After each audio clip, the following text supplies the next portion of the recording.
सुनावेश हवाक जाऊँगी पाखापाखि 14-15 लाख लोकंर आगमनर आकलन कराहोची समस्त को अनुरोध समस्ते शांति श्रृंखलार सहित आसतु एवं भक्तिर मानसिकता नहीं कि समस्ते महाप्रभु पाखे समर्पण करके निजक जातु।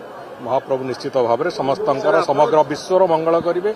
ओडिशा समस्त लोक ओडिशा बाहर आसथिबा भक्त समाज समस्तंकर मंगल करेंगे। महाप्रभु बहु अलौकिकता देखे देखे जाइछन्ति।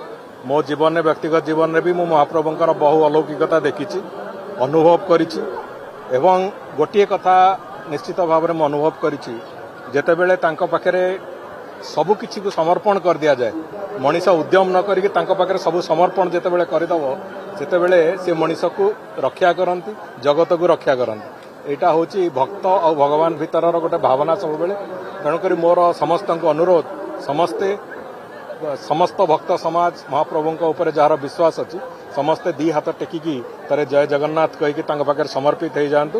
भगवान जगत को रक्षा करेंगे। सुनावेश पाखापाखि 14-15 लाख लोकंर आगमनर आकलन करा जाउछि।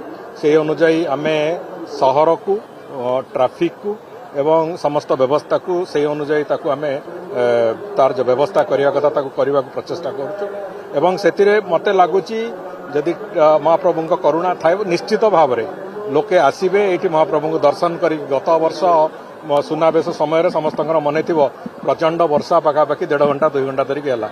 एथर वर्षा हो पारे न हो भी पारे निश्चित भाव में मु आग्रह करी जे महाप्रभु घरे मूर्ति थाउ फटोचित्र थाउ ता पाखे गोटे गोटे दीपदान करंतु समस्ते एवं सुनावेश सेठू बसिकी टीवी माध्यम रे पछे देखंतु किंतु घरे ठाकुर जगार जो महाप्रभुंर मूर्ति किंबा फटो थी सेठी महाप्रभु उद्देश्य दीपदान करंतु।